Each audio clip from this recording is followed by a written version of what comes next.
We're now opening a closed apartment door with the FlexiCard. Press against the door with one hand to widen the gap and insert the card into the door gap with the hand. This is how it looks. Then grab the card with both hands and slowly pull it down. Always make sure not to get caught on the rubber seal. Pull further down. About 2 fingers above the door handle is the latch.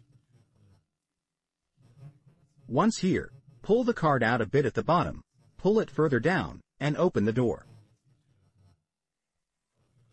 Grab the door handle with one hand and jiggle the door.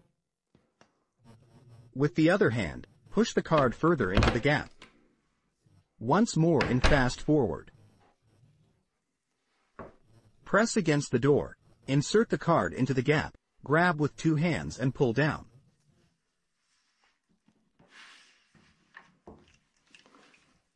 Pull out a bit at the bottom, pull further down, and open.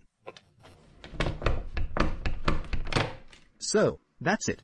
I hope I could help you and good luck with opening.